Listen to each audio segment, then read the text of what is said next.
राधा स्वामी जी। आज के सत्संग की वाणी गुरु ग्रंथ साहिब से ली गई है। राग रामकली महला तीसरा। सत्संग के वचन। मालिक से बिछड़कर जहाँ भी जाकर जन्म लेना पड़ता है, दुनिया में नज़र मार के देख लो, दुख ही दुख, मुसीबतें ही मुसीबतें सहनी पड़ती हैं। हमारी खुराक के लिए हर रोज़ हजारों की तादाद में जानवर ज़िबा किए जाते हैं। उन रोते पीटते चीखते चलाते जानवरों के गलों पर हम किस तरह छुरियां चलाया करते हैं। कभी हमारे मन में ये विचार और ख्याल नहीं आया कि अगर कहीं कर्मों के हिसाब के अनुसार हमें वहां जन्म लेना पड़ जाए तो क्या हम सुख महसूस करेंगे या दुख। घोड़े की हालत देखिए, किस तरह सवारियां तांगे पर बैठी हैं और तांगे वाला तड़ातड़ चाबुक मारे चला जाता है। कितना जुल्म हो रहा है और किस तरह मजलूमों को बार और बोझ उठाना पड़ता है। बैल के जामे की हाल देखिए, बेचारा थक कर गिर पड़ता है। हम लोहे की और चुवाकर उसे फिर जोत लेते हैं। खुद इंसान के जामे की हाल देखिए, जिसे हम अशरफुल मखलूकात कहते हैं, जिसका नर नारायणी देह कहकर वर्णन करते हैं। किस तरह रोजगार के लिए ठोकरें खाते फिरते हैं।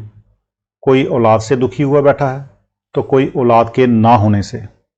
किसी को कर्ज लेने का दुख लगा हुआ है तो किसी को कर्ज देने का। गरज ये है कि दुनिया के सब जीव अपनी अपनी जगह दुखी और परेशान हैं।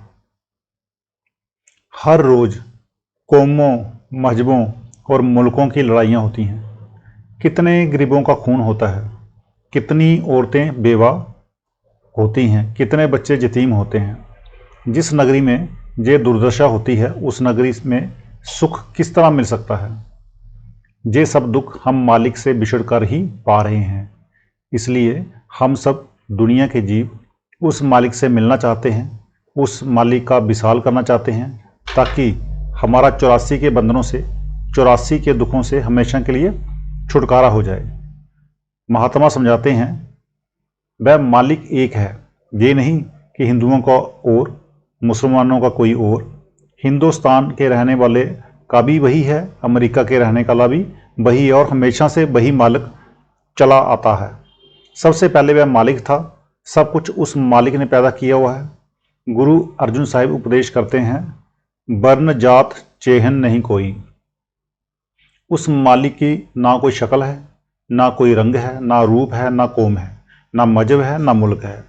हमारी रूह उस मालिक का अंश है। हम वापस जाकर उस मालिक के साथ मिलना चाहते हैं। वह मालिक कहाँ है? वह कहीं जंगलों पहाड़ों में छिपा नहीं बैठा है। वह मालिक हमारी देह के अंदर है। अगर कोई प्रयोगशाला है जिसके अंदर जाकर मालिक की खोज की जाए तो वह केवल हमारा वजूद है, शरीर है। जिसको भी मालिक मिला है अपने अंदर मिला है। जब भी वह हमें मिलेगा हमारी देह के अंदर ही मिलेगा।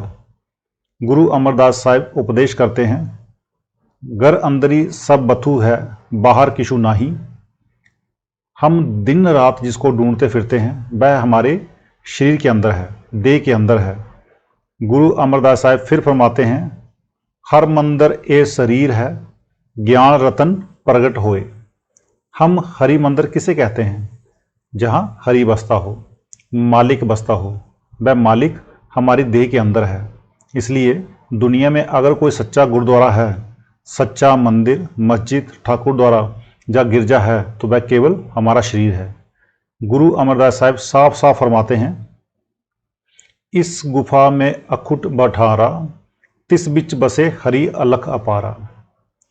इस गुफा में अखुट भंडारा, तिस बिच बसे हरि अलख अपारा। कहने का भाव ये है, ये जो हमारा शरीर है ये केवल रूह के रहने की गुफा ही नहीं है, बल्कि जिसका हम अलख और अगम कहकर वर्णन करते हैं, वह मालिक भी हमारी देह के अंदर है। इसलिए हमें उस मालिक की तलाश अपनी देह के अंदर करनी है। अब मन में ख्याल आता है कि जब वह मालिक हमारी देह के अंदर है तो फिर हमें नजर क्यों नहीं आता। हमें किस तरह अपनी देह के अंदर जाकर उस मालिक को प्रकट करना है। गुरु अमरदास साहिब इस बात को अच्छी तरह समझाते हैं। हरि की पूजा दुलंभ है संतु, कहना कछु न जाई, संतु गुरुमुखी पूरा पाई, नामो पूज कराई। उपदेश करते हैं, अगर कोई पूरा गुरुमुख मिल जाए अर्थात किसी संत महात्मा से मिलाप हो जाए, वे हमें अंदर जाने का वेद दे दें, मालिक की भक्ति करने का तरीका समझा दें और हम उस रास्ते पर चल पड़ें, तो हम अपने अंदर ही उस मालिक के साथ हमेशा के लिए मिलाप कर सकते हैं। संत हमें नाम भक्ति का तरीका बताते हैं। नामो पूज कराई, हमें नाम की कमाई करने की युक्ति बख्शते हैं।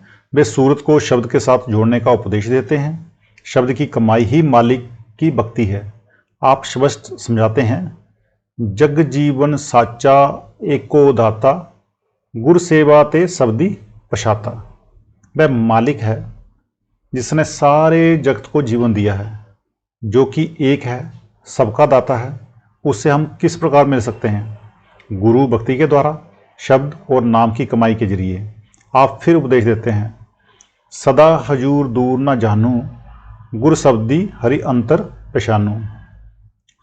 उस मालिक को ढूंढने के लिए हमें घर बार छोड़कर जंगलों पहाड़ों में भटकते फिरने की जरूरत नहीं और ना ही मंदिरों मस्जिदों में उसकी तलाश करनी है, बल्कि उस मालिक को शब्द और नाम की कमाई के द्वारा अपनी देह के अंदर की पहचानने की कोशिश करनी है।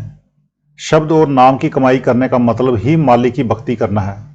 मालिक को ढूंढने की कोशिश करनी है। शब्द और नाम की कमाई के भेद का पता कहाँ से लगता है? आप फरमाते हैं, इसका पता संतों महात्माओं से लगता है। जब हम उनकी सोहबत करेंगे, उनकी संगति में बैठेंगे, तो वे बताएंगे कि किस तरह शराबों कबाबों, विषय विकारों व दुनिया के बंदों से अपने ख्याल को निकालकर अपने अंदर इकट्ठा करना है और किस रास्ते से चलकर अंतर में मालिक को ढूंढने की कोशिश करनी है। अपने ख्याल को किस प्रकार नाम या शब्द के साथ जोड़ना है और नाम या शब्द का भेद लेने के लिए हमें क्यों संतों महात्माओं की संगति करनी पड़ती है। गुरु अमरदास समझाते हैं कि नाम दो प्रकार का है, एक वर्णात्मक और दूसरा दुनात्मक। हम वर्णात्मक नाम उसे कहते हैं जो लिखने पढ़ने और बोलने में आता हो। हमने अपने प्यार में आकर जितने भी मालिक के नाम रखे हैं, सब ही लिखने पढ़ने और बोलने में आते हैं।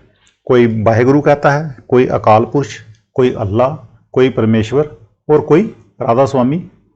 हमारे कई मुल्क हैं, एक एक मुल्क की कई कई जबानें हैं और एक एक जबान में हम हजारों अनेकों शब्दों और नामों से उस मालिक को याद करते हैं। ये सब ही वर्णात्मक नाम हैं और इनकी कोई ना कोई म्याद है, वक्त है, हद है। इतिहास पढ़कर देखते हैं तो पता चलता है, कोई नाम 500 साल पुराना है, कोई 1000 साल पुराना है और कोई इससे भी पुराना होगा। हमने उस मालिक के कई नाम रखे, कई को हम भूल गए। आगे भी हजारों व अनेकों महात्मा आएंगे और हजारों अनेकों लफ्जों से उस मालिक को याद करेंगे। श्री गुरु नानक देव जी आए और हमने उस मालिक को वाहेगुरु वाहेगुरु कहकर याद करना शुरू कर दिया। हजूर स्वामी जी महाराज आए और हमने उस मालिक को राधा स्वामी कहकर पुकारना शुरू कर दिया। इसी तरह हजरत मोहम्मद साहब आए और हमने अल्लाह अल्लाह कहना शुरू कर दिया और श्री रामचंद्र जी महाराज आए तो राम राम कह पुकारना शुरू कर दिया। इतिहास से पता लगता है कि इन महात्माओं को आए किसी को 100 साल हुए हैं, किसी को 500 साल और किसी को 1000 साल हुए हैं। लेकिन जिस नाम की गुरु साहिब इतनी महिमा करते हैं, वह दुनात्मक नाम है, जो ना आंखों से देखा जा सकता है, ना जवान के द्वारा बयान किया जा सकता है और ना कानों से सुना जा सकता है। हुजूर महाराज जी, बाबा सावन सिंह जी महाराज, उसका नाम अनरिटन लॉ, अनस्पोकन लैंग्वेज, लिखित कानून जहाँ फिर और ना बोली जा सकने वाली भाषा कहकर वर्णन करते हैं। गुरु अंगद साहब इस नाम की महिमा करते हुए फरमाते हैं, अखी बाजों देखना, बिन कन्ना सुनना, पैरा बाजों चलना, बिन हत्थां करना, जीबे बाजों बोलना, यह जीवत मरना, नानक हुक्म पछान के तेऊ खसमे मिलना। तो आज का सत्संग इतना ही। बाकी कल मिलते हैं सत्संग में। राधा स्वामी जी।